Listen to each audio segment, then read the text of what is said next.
नमस्कार, वंदे मातरम। दोस्तों, स्वागत है आप सबका सैनिक पाठशाला में। क्या भारत सरकार के अधिकारी 8वें पे कमीशन में काम नहीं करना चाहते हैं? क्या भारत सरकार को कोई अधिकारी नहीं मिल रहा है जिसको 8वें पे कमीशन में नियोजित किया जाए? एक बड़ा खुलासा हो रहा है। जी हां, आगे लेटर दिखा के आपको समझाऊंगा। उसके साथ ही साथ अगर आप सटीक जानकारी रखें तो पीसीडीए भी, स्पर्श भी आपसे झुकता है। इसके बारे में भी आगे डॉक्यूमेंट दिखा के समझाऊंगा दोस्तों। और साथ ही साथ सही जानकारी ना हो तो आपको गुमराह कर दिया जाएगा। कभी कभी तो रिकॉर्ड ऑफिस भी पुराने पेंशनर को गुमराह करने से कोई कसर नहीं छोड़ते हैं। आगे बकायदा डॉक्यूमेंट के बेस पर मैं समझाऊंगा दोस्तों। साथ ही साथ डिमाइस का पार्ट ऑर्डर कराना क्यों जरूरी होता है, क्या होता है डिमाइस का पार्ट ऑर्डर। अगर आपने ये नहीं कराया तो आप मुसीबत में पड़ सकते हैं आने वाले समय में। इसके बारे में भी आगे इस वीडियो में जानकारी दूंगा। तो चलिए इन्हीं विषयों को लेकर आगे बढ़ेंगे। आगे बढ़ने से पहले हमेशा की तरह ये सामने आंकड़े देखिए। अभी भी सैनिक पाठशाला चैनल में ऐसे बहुत सारे व्यूअर्स हैं जो चैनल को सब्सक्राइब किए बगैर ही चैनल के वीडियोस देख रहे हैं। इसलिए सभी से गुजारिश है, जिन्होंने भी चैनल को सब्सक्राइब नहीं किया है वो पहले चैनल को फटाफट से सब्सक्राइब करें, उसके बाद ही वीडियोस देखना शुरू करें। क्योंकि आने वाले समय में आपके पेंशन बढ़ोतरी से जुड़े हुए जानकारी, आपका 8वां पे कमीशन से जुड़े हुए सटीक जानकारी सैनिक पाठशाला से ही आपको सटीक और सबसे पहले मिलने वाली है। इसीलिए चैनल को सब्सक्राइब करके रख दीजिए ताकि आप तक वीडियोस के नोटिफिकेशन तुरंत ही पहुंच सकें। चलिए आगे बढ़ते हैं। जैसे आप बोर्ड पर देख पा रहे हैं, सबसे पहली जानकारी दोस्तों, क्या भारत सरकार का कोई अधिकारी 8वें वेतन आयोग में काम करके खुश नहीं है? क्या 8वां पे कमीशन में नियोजित करने के लिए भारत सरकार को कोई अधिकारी नहीं मिल रहा है? क्योंकि एक लेटर जारी हुआ है, इस लेटर से ऐसे ही कुछ फैक्ट सामने आ रहे हैं। चलिए लेटर देखते हैं दोस्तों। ये जो लेटर आप देख पा रहे हैं, ये भारत सरकार का department of personal and training का लेटर है, पेंशन मंत्रालय का। 12 जून 2025 का लेटर है। ये 8वें पे कमीशन से जुड़ा हुआ लेटर है। आप यहाँ पर देख पा रहे हैं, filling up of 4 post of deputy secretary director in the 8th central pay commission on deputation basis under the central staffing scheme under department of expenditure। यानी कि डिपार्टमेंट ऑफ एक्सपेंडिचर के तहत जो डायरेक्टर या डिप्टी सेक्रेटरी हैं उनको 8वें पे commission में काम करने के लिए डेपुटेशन में लेने को लेकर के ये लेटर जारी हुआ है। और इस लेटर को दोस्तों पहले बता दूं, अप्रैल के महीने में भी एक लेटर जारी हुआ था। अब लगभग 2 महीने बाद उसी संदर्भ में दूसरा लेटर जारी हुआ है। और इस लेटर में बेहद महत्वपूर्ण जानकारी ये है कि जो 4 पोस्ट थे डिप्टी डायरेक्टर, डिप्टी सेक्रेटरी और डायरेक्टर के लिए, जो कि पे लेवल 12-13 लेवल के अधिकारियों का 8वें पे कमीशन में डेपुटेशन में लेने को लेकर के ये लेटर निकाला गया था। अब इसको लेकर के इसकी समय सीमा बढ़ाई गई है। यानी कि अभी तक सरकार को 8वें पे कमीशन में काम करने के लिए 4 ऐसे अधिकारी नहीं मिल रहे हैं जो डिप्टी सेक्रेटरी और डायरेक्टर पोस्ट के डायरेक्टर लेवल के अधिकारी हैं, जिनका पे लेवल 12-13 है, जो 8वें पे कमीशन में काम करें। यानी कि दिखाई दे रहा है कि जो अधिकारी हैं वो विलिंगली 8वें पे कमीशन में काम करने के लिए आने को तैयार नहीं है। इसीलिए अभी इसका टाइम जो है बढ़ा दिया गया। अब एप्लीकेशन करने का जो समय सीमा था उसको 30 जून तक बढ़ा दिया गया है। 2 नंबर पैराग्राफ में आप देखिए, it has been decided to extend the last date for submission of application till 30 June 2025। कहने का मतलब है कि 8वां पे कमीशन अब और देरी की तरफ आगे बढ़ रहा है। क्योंकि जब अधिकारी नहीं मिलेंगे 8वें पे कमीशन में काम करने को लेकर के, तो पे कमीशन तो डिले होना ही होना है।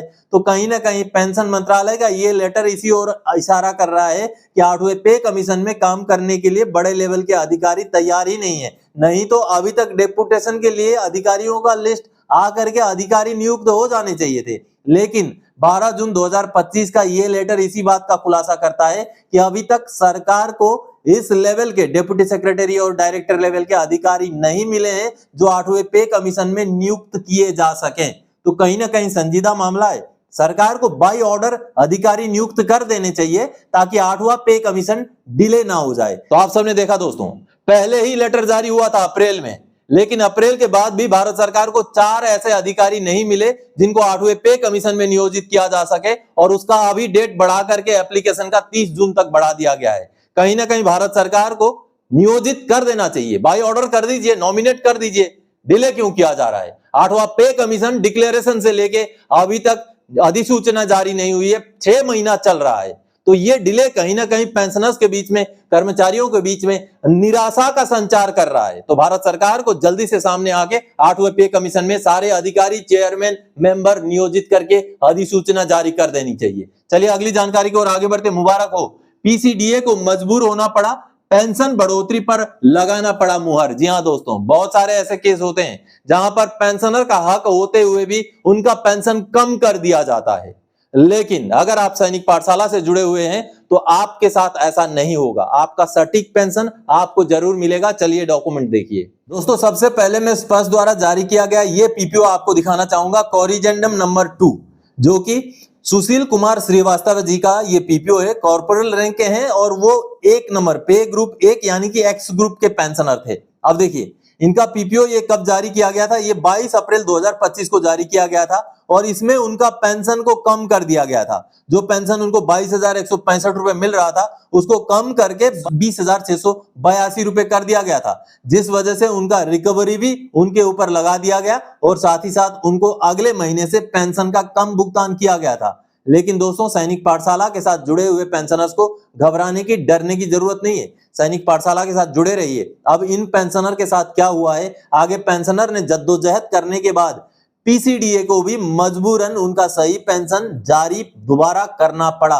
आप यहां देख पा रहे हैं उनका पेंशन को कम कर दिया था अप्रैल के महीने में, 22,000 से 165 से 20,682 कर दिया था। इसके बाद उनका पेंशन स्लिप एक देखिए।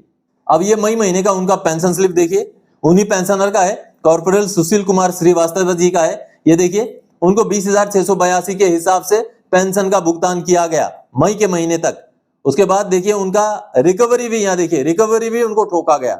अब देखिए इसके बाद क्या हुआ है, अगला पीपीओ पीसीडीए को मजबूरन जारी करना पड़ा क्योंकि ये जागरूक पेंशनर हैं, क्योंकि ये सैनिक पाठशाला के साथ जुड़े हुए पेंशनर हैं। चलिए अगला पीपीओ कैसे निकाला है, अभी पीसीडीए ने निकाला है। अब ये वाला पीपीओ जनरेट किया गया है। आप देखिए ये पीपीओ कब का है, 17 जून 2025 का, और हूबहू उन्हीं पेंशनर का ये पीपीओ है, सुशील कुमार श्रीवास्तव जी का। ये देखिए कॉर्पोरल उनका ग्रुप 1 है, जो कि एक्स ग्रुप होना चाहिए, यहाँ पर एक्स ग्रुप के पेंशनर हैं ये। अब देखिए इनका पेंशन को अब दोबारा से बदल दिया गया है। पहले 22,165 से 20,682 कर दिया गया था, लेकिन अब पेंशनर ने जब ठोक करके ग्रीवेंस डाला तब जाकर के उनका पेंशन दोबारा 17 जून को ये पीपीओ निकाल करके 20,682 से 22,165 कर दिया गया। अब उनका जो भी रिकवरी हुआ है वो पैसा भी उनको वापस मिल जाएगा, उनके अकाउंट में एरियर के तौर पे आएगा और उनको अगले महीने से सही पेंशन का भी भुगतान हो जाएगा। पीपीओ जारी किया, पेंशन कम कर दिया, कम रेट से पेंशन का भुगतान हो गया, लेकिन दोबारा से पीपीओ जारी करना पड़ा पेंशन को बढ़ाते हुए। आप भी सटीक जानकारी रखिए। आप अगर मुझसे व्हाट्सएप में संपर्क करना चाहते हैं तो चैनल को ज्वाइन कीजिए, आपको मेरा व्हाट्सएप नंबर मिलेगा। उसके बाद आप अपने पेंशन से जुड़े हुए जो भी समस्या हैं मेरे साथ डिस्कस कर सकते हैं। मैं आपको जितना भरसक हो सके गाइड करूंगा दोस्तों। चलिए अगली जानकारी की ओर आगे बढ़ते हैं। सावधान रहें, पुराने पेंशनर्स को गुमराह करने में रिकॉर्ड ऑफिस भी पीछे नहीं रहते। जी हाँ दोस्तों, बहुत बार ऐसा देखा गया है कि रिकॉर्ड ऑफिस भी पेंशनर्स को गुमराह करने वाला जवाब देते हैं। हालांकि कुछ पेंशनर्स का यह कहना है कि आप रिकॉर्ड ऑफिस के बारे में ऐसा ना बोलें, लेकिन जब रिकॉर्ड ऑफिस ही इस तरीके के जवाब, इस तरीके के लेटर निकालते हैं कि उनके बारे में मजबूरन बोलना पड़ता है। जी हाँ दोस्तों, चलिए लेटर देखिए। दोस्तों ये लेटर देखिए, रिकॉर्ड ऑफिस की तरफ से पेंशनर को एड्रेस किया गया लेटर है। आपको भी सावधान होना है, इस तरीके का जवाब आपको भी मिल सकता है।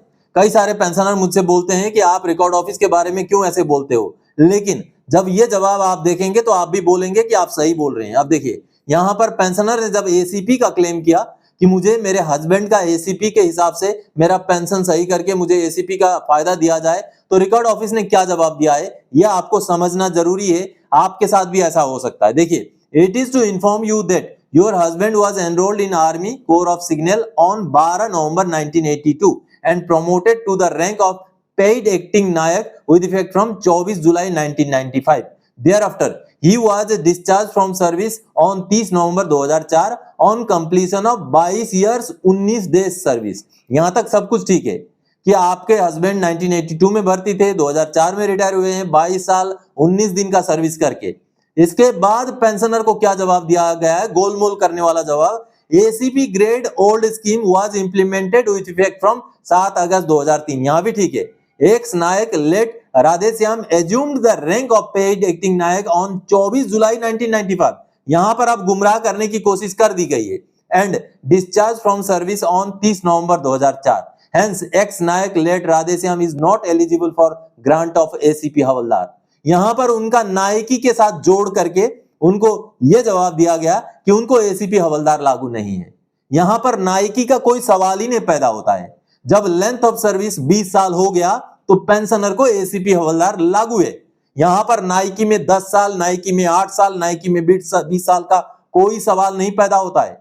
पेंशनर को एसीपी के स्कीम के हिसाब से 10 साल से ऊपर सर्विस में नायक का पेंशन, 20 साल से ऊपर के सर्विस में हवलदार का पेंशन, अगर वो बाकी के क्राइटेरिया मीट करते हैं तो। लेकिन यहां पर गोलमोल जवाब ये दिया गया क्योंकि आपके हस्बैंड का जो प्रमोशन का डेट था वो 24 जुलाई 1995 था और वो डिस्चार्ज हो गए 30 नवंबर 2004 में, तो इस वजह से उनको हवलदार का एसीपी नहीं मिलेगा, जिसका कोई भी पॉइंट नहीं बनता है। 1995 में कोई प्रमोट होकर के नायक बना और उसका अगर डिस्चार्ज 30 नवंबर 2004 का होता है तो यहां एसीपी के लिए कुछ भी नहीं रोकता है। एसीपी के लिए उनका 20 साल सर्विस होना ही काफी है। तो कहीं ना कहीं रिकॉर्ड ऑफिस ने पेंशनर को गोलमोल जवाब दिया है, उनको गुमराह करने वाला जवाब दिया है। इस तरीके का जवाब रिकॉर्ड ऑफिस द्वारा नहीं दिया जाना चाहिए था। अगर आप सहमत हैं तो आप जरूर इस वीडियो में कमेंट कीजिएगा दोस्तों। इस तरीके का आपके साथ भी हो सकता है। अब इन पेंशनर ने किस तरीके से क्या कार्रवाई करना है वो मैं आगे करवा दूंगा, लेकिन आपके साथ ऐसा हो तो आपने भी जागरूक पेंशनर की तरह सैनिक पाठशाला के साथ जुड़ना है, सही गाइडलाइन के हिसाब से आगे सही कार्रवाई करना है। दोस्तों चलिए आगे बढ़ते हैं अगली जानकारी की ओर। क्या होता है डिमाइस का पार्ट 2 ऑर्डर, क्यों जरूरी होता है ये, नहीं तो परेशान होना पड़ सकता है। जी हां दोस्तों आपका डिस्चार्ज बुक में या आपके पीपीओ में जितने भी आपके फैमिली मेंबर्स का नाम होता है, जैसे माता पिता का होता है, वाइफ का होता है, बच्चों का होता है, उनमें से खुदा ना खास्ता किसी की अगर मृत्यु हो जाए तो डिमाइस का पार्ट 2 ऑर्डर जरूर करवा लीजिए।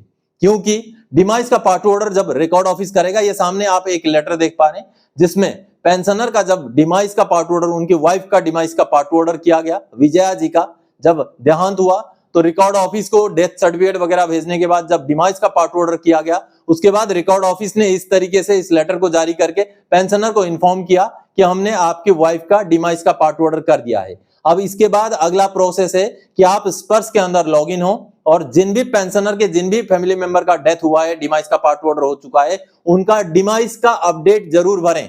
आप माई प्रोफाइल में जाइए, मैनेज प्रोफाइल में जाइए, फैमिली डिटेल्स में जाइए और जिन भी फैमिली मेंबर का डिमाइस हुआ है उनका डिमाइस का डिटेल्स भरिए और इस तरीके से अगर आपके पास लेटर आया है तो उस लेटर का कॉपी को वहां अटैच कर दीजिए।